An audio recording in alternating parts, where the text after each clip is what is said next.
Selamat datang di channel Simar Imam. Seperti biasa, jangan lupa pasang headset kalian. Siapkan kopi dan camilan. Lupakan pahitnya kehidupan. Mari kita dengarkan sambil rebahan. Tuan Tanah adalah dewa. Bab 225. Situ Honglian membuka kursi seperti seorang pelayan. Qin Ming tidak menolak, dan duduk dengan pedang emas, seolah-olah dia adalah presiden masyarakat Honglian, dan Situ Honglian hanyalah seorang pengawal dan pengikut. Beberapa pemimpin geng lainnya mengabaikannya dan melihat bahwa Situ Honglian memberi Qin Ming kursi yang semula menjadi miliknya. Bukankah ini pengakuan publik bahwa Qin Ming adalah kepala sebenarnya dari masyarakat Honglian? Ini pasti Tuan Qin Ming Qin. Anda sendirian menghancurkan geng macan hitam dan menjadi terkenal dalam satu pertempuran. Anda begitu terkenal sehingga Anda telah dikagumi sejak lama. Kata salah satu pria kekar berusia 30-an tinjunya di tangannya. Dia memuji mulut dan matanya. Sebelum geng macan hitam terpecah, ia membentuk kekuatan yang kuat dengan geng elang langit, saling menahan dan memungkinkan geng kecil dan menengah lainnya berkembang. Namun sejak geng macan hitam terpecah, geng elang langit menjadi keluarga dominan dan mulai menyatukan distrik Nancheng, secara bertahap mencaplok tempat tinggal geng-geng lain. Ada banyak orang yang menyalahkan Qin Ming karena menyebabkan situasi ini. Jika Qin Ming tidak membunuh Lei Heihu, geng macan hitam tidak akan dihancurkan secara terpisah, dan geng elang langit tidak akan menjadi satu-satunya. Ternyata itu pemimpin geng Jin. Senang bertemu denganmu. Dalam perjalanan ke sini, Situ Honglian telah memperkenalkan kepada Qin Ming secara detail penampilan, nama, dan informasi lain dari beberapa pemimpin geng yang berpartisipasi dalam pertemuan geng ini, jadi Qin Ming mengenali ketiga pemimpin geng tersebut. Pria remaja tersebut adalah Jin Jiucheng, pemimpin geng Jiucheng. Tuan Qin, Anda berpartisipasi dalam konferensi ini atas nama Presiden Honglian. Apa pendapat Anda tentang aliansi ini? Saya mengangkat tangan dan tidak menyetujui aliansi. Geng elang langit jelas merupakan seekor musang yang memberikan ucapan tahun baru kepada ayam jago tanpa niat baik. Suara Qin Ming keras, dan semua orang yang hadir dapat mendengarnya dengan jelas. Siapa yang kamu katakan memiliki niat buruk? Pada saat ini, suara suram terdengar dari pintu kotak. San Wu memimpin dua pria yang sangat kuat dan kuat seolah-olah terbuat dari baja, dan memancarkan aura yang ganas binatang buas. Di dalam kotak, kedua pria ini adalah pengawal elang darah, kartu truf dari geng elang langit. Tuan Muda San, Anda terlambat dan mungkin tidak mendengar dengan jelas. Izinkan saya mengatakannya lagi. Pertemuan geng ini diadakan oleh geng elang langit. Tentu saja, geng elang langit Anda memiliki niat buruk. Katakan padaku, apa yang Anda coba lakukan? Sebuah konspirasi. Qin Ming datang ke sini dengan tujuan mengganggu pertemuan geng, jadi dia tidak sopan dalam kata-katanya. Aku memanggil para pemimpin geng. Kamu pikir kamu ini siapa? Kamu tidak punya hak untuk berbicara. Wajah San Wu tenggelam, dan dia berteriak dengan nada buruk, kamu seharusnya tidak duduk di sana, keluar dari sini. Pergi. Kedua pengawal elang darah melangkah maju dengan mata bersemangat, meraih bahu Qin Ming satu di kiri dan satu lagi di kanan, mencoba mengusirnya dengan kekerasan. Tunggu sebentar. Situ Honglian berteriak dengan manis, saudara Qin adalah presiden sebenarnya dari masyarakat Honglian. Saya hanya juru bicaranya. Dia memenuhi syarat untuk duduk di sini dan berbicara dengan bebas. Jika dia tidak diizinkan berbicara, elang langit geng terlalu mendominasi, jadi apa gunanya mengadakan konferensi geng ini? Pertemuan geng seperti itu tidak ada artinya sejak awal. Itu hanya tirani geng Skyhawk. Mereka ingin mengusirku terlepas dari benar atau salah. Aku khawatir kamu tidak memiliki kemampuan. Qin Ming membuncang lengannya dengan keras dan marah. Kemudian dia meledak dan memaksa kedua tangan di bahunya untuk menjauh. Kemudian, Qin Ming meninju meja konferensi dengan kedua tinjunya seolah-olah dia sangat marah. Dengan ledakan, seluruh meja konferensi hancur berkeping-keping. Berpikir bahwa Qin Ming memiliki temperamen yang buruk dan tidak memberikan wajah apapun kepada Tianying, dia menghancurkannya di depan umum dan menamparkan wajah San Wu. Lihat postur ini, jika Qin Ming tidak tenang, pertemuan geng malam ini tidak akan bisa dilanjutkan. Qin Ming, jangan berpikir bahwa kamu tidak berani menganggap enteng aku dan geng elang langit. Jangan lupa bahwa ini adalah wilayah geng elang langitku. Jika kamu berani bertindak liar, kamu tidak akan pernah kembali. Tidak bodoh. Telah melihat bahwa Qin Ming murni mencari masalah, dan dia mencoba mengambil kesempatan ini untuk menyingkirkan Qin Ming. Faktanya, San Wu mengadakan pertemuan geng untuk dua tujuan. Yang pertama adalah untuk memenangkan berbagai geng untuk membentuk aliansi, dan yang lainnya adalah untuk mencari kesempatan untuk membunuh Qin Ming. Menurutnya, tanpa Qin Ming, hambatan terbesarnya, akan mudah untuk mencaplok masyarakat teratai merah. Justru karena Qin Ming geng elang langit tidak mampu menghancurkan masyarakat teratai merah. Jika kamu berani bertingkah liar, kamu akan mati. Kedua pengawal elang darah membuka mata mereka dengan marah, dengan mata menakutkan dan ekspresi ganas. Bagus sekali. Teriak Qin Ming, mengetukkan satu kakinya ke tanah, dan mundur dengan kursinya. Kedua pengawal elang darah melompat ke udara, memutar tubuh mereka, dan menerkam ke depan lagi, menyerang Qin Ming dengan pukulan dan tendangan. Melihat tinju dan tendangan mendekat, Qin Ming melompat ke langit seringan burung layang-layang, dengan sangat cepat. Bang! Salah satu pengawal elang darah menendang kursi hingga berkeping-keping, menyebabkan tinju orang lain membentur dinding. Pada saat yang sama, Qin Ming jatuh dari udara, menginjak bahu seseorang dan terbang keluar. Sebelum pertemuan geng resmi dimulai, Qin Ming mulai bertarung dengan dua pengawal elang darah yang mirip harimau, dan yang lainnya mundur ke sudut. Adegan seperti ini persis seperti yang diinginkan Qin Zhen, mengambil kesempatan untuk memperburuk keadaan dan mengganggu pertemuan geng. Tidak peduli siapa lawannya, jika dia berani menghancurkan aliansi, aku tidak akan pernah memaafkannya begitu saja. San Wu juga memperingatkan pemimpin geng lainnya, dan kemudian dia berpura-pura memberi isyarat mengundang dan berkata dengan suara yang dalam, pemimpin geng yang terhormat, untuk menghindari menyakitimu secara tidak sengaja.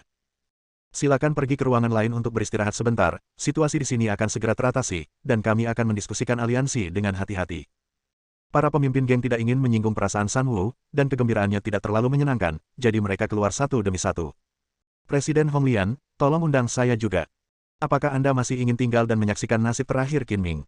Semua orang pergi, kecuali situ Hong Lian yang tidak bergerak, kata San Wu sambil bercanda. Saya hanya ingin melihat seberapa parah Anda akan dipukuli oleh saudara Qin. Anda masih berani menginstruksikan pengawal elang darah untuk menyerang saudara Qin. Apakah Anda lupa bagaimana Anda dikalahkan di klub Hong Lian terakhir kali? Jalan. Beberapa waktu lalu, San Wu memimpin orang-orang untuk menaklukkan masyarakat teratai merah, namun mereka kembali dengan kekalahan telak, yang merupakan aib besar dalam kehidupan San Wu. Masalah ini diangkat lagi oleh situ Hong Lian. San Wu tiba-tiba menjadi marah dan berkata dengan dingin, hari ini berbeda dari masa lalu. Terakhir kali, Hong Lian akan merugikan saya, tetapi kali ini berada di wilayah geng Tianying saya. Bahkan jika Qin Ming bahkan jika kamu menumbuhkan sayap, kamu tidak akan bisa melarikan diri hidup-hidup. Hanya yang lemah yang akan membuat alasan atas kegagalan mereka. Bahkan jika Anda berada di wilayah geng elang langit, nasib Anda tidak akan berubah. Huff. Aku terlalu malas untuk berdebat dengan wanita sepertimu. Nanti aku akan memberitahumu apa artinya tidak meneteskan air mata tanpa melihat peti mati. San Wu tersenyum dingin, tiba-tiba keluar dari kotak, dan berteriak ke koridor di kiri dan kanan, ayo, ayo. San Wu juga tahu bahwa tidak akan menjadi masalah bagi dua pengawal elang darah untuk berurusan dengan tuan biasa, tetapi mereka belum bisa mengalahkan Qin Ming. Dia telah membuat persiapan penuh dan telah menyergap orang-orang di dalam kotak di sisi kiri dan kanan. Mendengar teriakan San Wu, pintu kotak di sebelah kiri tiba-tiba terbuka dan selusin pria bersenjata bergegas keluar, semuanya memegang AK-47 di tangan mereka. Selama orang-orang ini bergegas ke ruang konferensi dan melepaskan tembakan, bahkan dewa pun akan dipukuli bagian-bagian. Di mana orang-orangnya? Di mana mereka mati? Melihat tidak ada gerakan di kotak sebelah kanan, San Wu mengira orang-orang yang bersembunyi di dalam tidak mendengarnya, jadi dia berteriak beberapa kali lagi di atas. Paru-parunya. Pada saat ini, sesosok tubuh tiba-tiba muncul dari kotak kanan. Sosok anggun itu menari di antara dua dinding koridor seperti burung layang-layang terbang. Ia melambaikan tangannya, dan lusinan cahaya dingin keluar. Hati-hati, cepat tembak. San Wu menyadari ada yang tidak beres dan buru-buru mengingatkannya untuk memberi perintah, tapi sudah terlambat. Cahaya dingin terbang melewati satu demi satu. Kecepatannya sangat cepat sehingga hanya cahaya dingin yang bisa terlihat sekilas. Tidak mungkin untuk melihat apa itu. Bahkan tidak punya waktu untuk menembak. Dalam sekejap mata, hanya Single Wu yang tersisa. Itu kamu. Menghadapi serangan yang tidak terduga dan tiba-tiba, San Wu segera memilih untuk menghindar. Ketika dia melihat lebih dekat, ada seorang wanita berpakaian hitam berdiri 2 meter di depannya. Faktanya, ketika Qin Ming naik ke lantai 2, dia telah menggunakan kemampuan kewaskitaannya untuk memindai seluruh lantai 2, menemukan pria bersenjata yang tersembunyi, dan diam-diam memberitahu Zhou Ziyi. Setelah Qin Ming memasuki ruang konferensi, Zhou Ziyi, yang sedang menunggu di bawah, juga mengambil tindakan.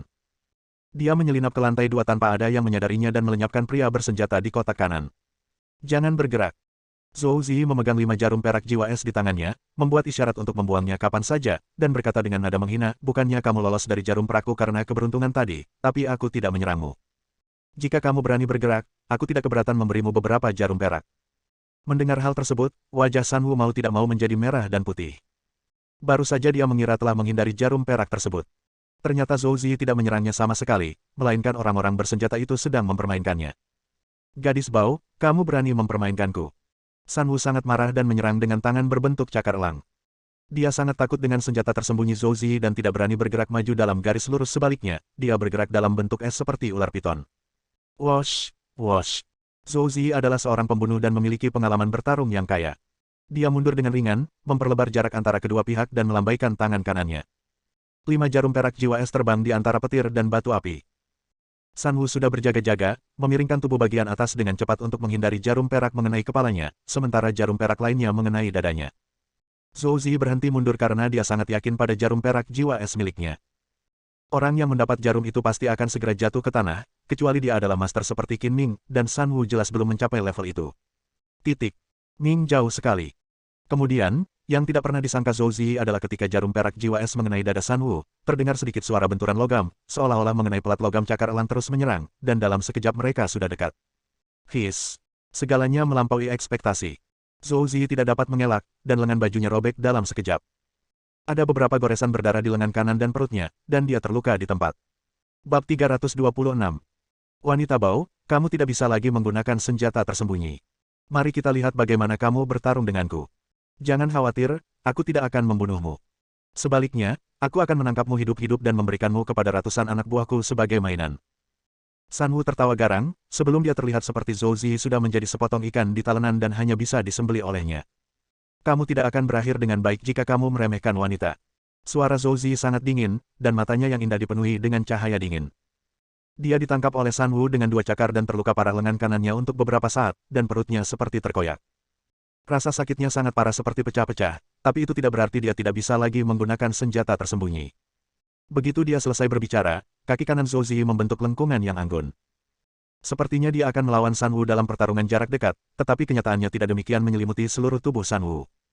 Seperti kata pepatah, seseorang belajar dari setiap pengalaman. Jarum perak jiwa es baru saja diblokir oleh San Wu. Zhou Zi telah menyadari bahwa San Wu mengenakan baju besi lembut atau baju besi berharga lainnya, jika tidak, jarum perak jiwa es tidak akan melakukannya efektif melawannya. Kali ini serangannya terfokus pada kepala senjata tunggal, sekaligus menyerang bagian lain. Terlebih lagi, Zhou Zi terluka dan memiliki niat membunuh. Menggunakan kakinya untuk menggunakan senjata tersembunyi adalah trik yang tidak akan dia gunakan dengan mudah. Setelah digunakan, musuh akan 99% hidup atau mati, kecuali lawannya adalah master seperti Qin Ming. Sialan. San Wu tidak menyangka Zhou Zi bisa menggunakan kakinya untuk menembakkan senjata tersembunyi. Dia salah mengira Zhou Zi akan bertarung sampai mati, jadi dia mengangkat kakinya untuk menendangnya, dan meninju dia, tapi dia melihat cahaya dingin datang. Sudah terlambat, tapi itu sangat cepat. San Wu sudah begitu dekat sehingga sudah terlambat untuk menghindar. Dia buru-buru menarik kembali gerakannya secepat mungkin dan mengangkat tangannya untuk melindungi kepalanya terlambat. Beberapa jarum perak membentuk garis diagonal. Ah! San Wu tiba-tiba merasakan dingin yang menggigit di otaknya dan rasa sakit yang menusuk seperti pecah-pecah. Dia melolong tak tertandingi, dengan ekspresi tidak percaya di wajahnya, dia perlahan jatuh, sekarat, dan tidak bisa lagi berdiri. Konsekuensi meremehkan wanita dibayar dengan nyawamu. Zhou Zi berbisik dengan dingin dan kejam, seolah-olah yang ada di depannya hanyalah tumpukan sampah menuju ruang konferensi sambil memegang luka di perutnya. Bang, bang. Pada saat ini, 2 sosok kokoh terbang keluar dari pintu satu demi satu, menghantam dinding dengan keras, lalu terpental dan jatuh ke tanah, batuk darah. Harus dikatakan bahwa pengawal elang darah ini telah dilatih sebagai alat pembunuh. Mereka tidak takut akan rasa takut atau mati. Mereka berbalik dan bangkit secepat jika mereka tidak terluka ke dalam rumah seperti binatang gila. Pada saat yang sama, Qin Ming juga muncul di pintu, meraih ambang pintu dengan kedua tangan, dan tubuhnya tiba-tiba bergoyang melewatinya. Kakinya seperti tiang kayu terbang dan dengan kejam menghantam dada penjaga elang darah. Retak. Dada penjaga elang darah itu roboh, dan seluruh tubuhnya terbang seperti karung pasir, menghantam penjaga elang darah di belakangnya dengan keras, dan keduanya jatuh ke tanah bersama-sama. Penjaga elang darah yang ditembaki tidak peduli dengan hidup atau mati rekan-rekannya. Dia mendorong orang itu menjauh dengan kejam dan melompat. Namun, sebelum pria itu bisa berdiri teguh, Qin Ming dengan cepat muncul di belakangnya seperti hantu, dia meraih kepala pria itu dengan kedua tangan dan memutarnya dengan keras. Hanya terdengar suara, klik, dan leher pria itu terpelintir menjadi 90 sudut derajat. Berubah, mati sampai mati. Dia kuat, ganas dan kejam seperti binatang buas, tapi wajar jika dia dibunuh oleh Qin Ming. Saudara Qin, saya tidak bisa mengendalikan diri dan membunuh San Wu. Saya bersedia dihukum. Qin Ming melirik tubuh San Wu dan berkata dengan tenang, jika kamu mati, kamu akan mati. Kamu tidak melakukan kesalahan apapun. Menjaga dia akan menjadi bencana, jadi kita harus pergi. Setelah San Wu meninggal, apa yang disebut konferensi geng tidak dapat lagi diadakan, dan orang-orang dari geng Tianying yang menjaga di luar klub masih tidak tahu apa yang terjadi, jadi mereka membiarkan Qin Ming dan yang lainnya pergi dengan cepat. Cara yang sombong. Kenapa tidak ada gerakan? Keluar dan lihat. Menurutmu bagaimana San Wu akan menghadapi Qin Ming? Tidak perlu menebak, aku pasti membunuh Qin Ming untuk memberi peringatan kepada orang lain. Mendengar tidak ada gerakan di luar, beberapa pemimpin geng yang diundang ke kotak lain keluar untuk memeriksa situasi. Tanpa diduga, mereka terkejut menemukan ada lebih dari selusin orang tergeletak di koridor, termasuk San Wu dingin. San Wu sudah mati. Ketika mereka mengetahui bahwa San Wu telah terbunuh, para pemimpin geng terkejut dan tercengang. Tidak perlu bertanya, Qin Ming pasti telah membunuh San Wu dan yang lainnya. Sekarang semuanya menjadi serius. San Xiong, pemimpin geng Tianying, memiliki seorang putra yang sangat berharga. Sekarang putranya telah dibantai oleh Qin Ming, dia pasti tidak akan melepaskannya. San Xiong telah tidak aktif dalam beberapa tahun terakhir. Konon dia sedang berkonsentrasi berlatih seni bela diri. Aku ingin tahu seberapa maju dia. Diperkirakan banyak anak muda generasi Qin Ming yang belum pernah mendengar tentang perbuatan San Xiong, mereka juga tidak mengetahui kekuatan dan metode San Xiong. Begitu dia marah, seluruh distrik Nancheng akan dijungkir balikkan, dan mungkin kita semua akan jungkir balik. Kalau begitu terlibatlah. San Xiong pernah terkenal di kota Donghai dan mendirikan geng Elang Langit. Jika dia tidak pensiun setelah kesuksesannya dan menyerahkan semua urusan gengnya kepada San Wu, distrik Nancheng akan dikuasai oleh geng Elang Langit. Jangan bicara tentang bagaimana San Xiong menangani Qin Ming. Mari kita bicara tentang apa yang harus kita lakukan sekarang. San Wu meninggal dan kita juga hadir. Kita tidak dapat mencegah San Xiong berpikir bahwa kita berkolusi dengan Qin Ming dan membunuh San Wu bersama-sama dengan kita. Setelah berdiskusi, beberapa pemimpin geng dengan suara bulat setuju untuk tinggal dan menunggu kedatangan San Xiong, saling bersaksi, dan menarik garis yang jelas antara mereka dan Qin Ming untuk mencegah orang yang tidak bersalah terlibat. Seperti kata pepatah, hal-hal baik tidak akan hilang, dan hal-hal buruk menyebar ribuan mil. Kematian San Wu menyebar seperti sayap ke berbagai geng di kota Donghai dalam semalam, memicu diskusi panas. Di rumah sakit, Han Hongxi sedang berbaring di tempat tidur dengan mata tertutup. Tiba-tiba dia mendengar sedikit suara pintu dibuka. Dia tanpa sadar membuka matanya dan melihat Jiu Wenlong berjalan ke bangsal dengan marah, apakah masalahnya sudah selesai? Jika belum, keluar dari sini, kamu pecundang. Aku memberimu waktu 3 hari, tetapi kamu bahkan tidak tahu di mana Qin Ming bersembunyi. Beraninya kamu datang menemuiku. Saudara Han, harap tenang. Anak itu Qin Ming belum berada di kota Donghai akhir-akhir ini. Dia baru saja kembali hari ini dan saya belum punya waktu untuk mengambil tindakan. Tapi saya punya kabar baik. Saya jamin anak itu Qin Ming tidak akan bertahan lebih dari 2 hari tanpa kita mengambil tindakan. Biarkan aku mendengar beritanya. Jika kamu berani menipuku dengan berita palsu, jika Qin Ming tidak mati dalam 2 hari, aku akan mengirimmu ke neraka dulu. Jiu Wenlong berkata dengan nada menyanjung, Saudara Han, kamu adalah guruku yang paling dihormati. Beraninya aku berbohong kepadamu. Aku jamin dengan kepalaku bahwa berita yang aku sampaikan kepadamu benar-benar benar. Jangan bicara omong kosong, apa? Berita segera. Han Hongxi mendesak dengan tidak sabar. Saya baru saja mendapat informasi bahwa San Wu dibunuh oleh Qin Ming. Ayah San Wu, San Xiong, sangat marah dan mengancam akan memotong Qin Ming menjadi beberapa bagian dalam waktu 2 hari dan menguburkan San Wu bersamanya. Ini jelas merupakan kabar baik bagi kami. Alis naga bertanda 9 menari kegirangan. Apakah kamu bodoh? Jika San Wu mati, kita akan kehilangan dukungan yang kuat, dan akan lebih sulit lagi menghadapi Qin Ming, kata Han Hongxi dengan marah seperti orang idiot. Saudara Han, kamu baru saja tiba di kota Donghai. Mungkin kamu belum pernah mendengar reputasi San Xiong. Dibandingkan dengan San Xiong, dia tidak dapat mengejarku. Seni bela diri San Xiong sangat kuat, dan keterampilan cakar elangnya luar biasa. Jarang melihatnya di kota Donghai. Lawannya kejam dan bengis, dan dia adalah pahlawan yang membuat seluruh kota Donghai gemetar dengan kakinya. Jangan menyombongkan diri. Jika San Xiong benar-benar sekuat yang kamu katakan, kenapa aku belum pernah mendengar tentang dia? Itu karena San Xiong sudah terkenal sejak lama. Dia sendirian meletakkan fondasi geng Elang Langit. Dalam 5 tahun terakhir, San Xiong tidak menonjolkan diri. Dikatakan bahwa dia berkonsentrasi pada latihan seni bela diri dan menyerahkan semua urusan besar dan kecil geng. Penanganan senjata tunggal, geng Macan Hitam dan Nancheng geng-geng lain di distrik ini dapat mengambil kesempatan untuk berkembang dan berkembang.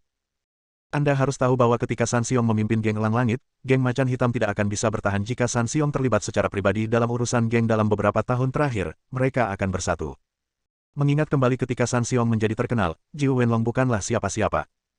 Jiu Wenlong takut Han Hongxi tidak akan mempercayainya, jadi dia menceritakan perbuatan terkenal San Xiong secara detail. Jika San Xiong benar-benar sekuat yang Anda katakan, dia pasti akan melancarkan balas dendam gila-gilaan pada Qin Ming dalam 2 hari terakhir, dan akan melakukan apapun untuk membalas dendam San Wu. Ini memang kabar baik bagi kami. Kemarahannya sedikit mereda, dan sudut mulutnya memunculkan senyuman gelap. Awasi Qin Ming 2 hari ini dan lihat bagaimana dia mati. Saya akan pergi berkabung besok pagi dan mengunjungi San Xiong untuk mencari tahu bagaimana dia menangani Qin Ming, agar tidak melewatkan pertunjukan yang indah itu, kata Jiu Wenlong sambil tersenyum jahat. Sambil memperhatikan Qin Ming, jangan lupakan satu hal lagi. Kirimkan seseorang untuk mengawasi Yang Jie untukku, dan kunjungi dia setelah aku keluar dari rumah sakit. Jika dia berani mematahkan kakiku, dia akan membalasnya 1000 kali. Han Hongxi dia memperingatkan dengan sedih. Saudara Han, yakinlah, kedua hal ini tidak akan tertunda. Karena luka Zhou Zi serius, setelah meninggalkan pusat Tiandu, Qin Ming pergi ke pusat medis swasta untuk mencari Wu Sue dan memintanya untuk merawat luka Zhou Zi. Wu Sue tidak sedang bertugas malam ini, Tetapi setelah menerima telepon Qin Ming, dia bergegas ke pusat medis tanpa mengucapkan sepatah kata pun. Beberapa hari yang lalu, Wu Sui sangat marah dan menikam Xiao Bingkun. Jika bukan karena bantuan Qin Ming, dia akan disiksa oleh Xiao Bingkun. Ini sama saja dengan menyelamatkan nyawanya, yang membuatnya berterima kasih kepada Qin Ming. Pada saat Qin Ming dan yang lainnya tiba di pusat medis swasta, Wu Sui telah tiba dan mulai sibuk memeriksa dan merawat luka Zhou Zi. Setelah pemeriksaan, Wu Sui menyarankan agar Zhou Zi dirawat di rumah sakit untuk berobat, namun Zhou Zi menolak. Akhirnya, Qin Ming mengambil keputusan dan memaksa Zhou Zi untuk tinggal di rumah sakit untuk berobat. Ketika Qin Ming dan Situ Honglian kembali ke villa tempat mereka tinggal, saat itu sudah tengah malam. Jarang sekali Zhou Zi tidak ada di sini malam ini. Qin Ming berencana menjalani kehidupan yang baik untuk dua orang, jadi dia menyelinap ke kamar tidur Situ Honglian dengan seringai. Bersambung.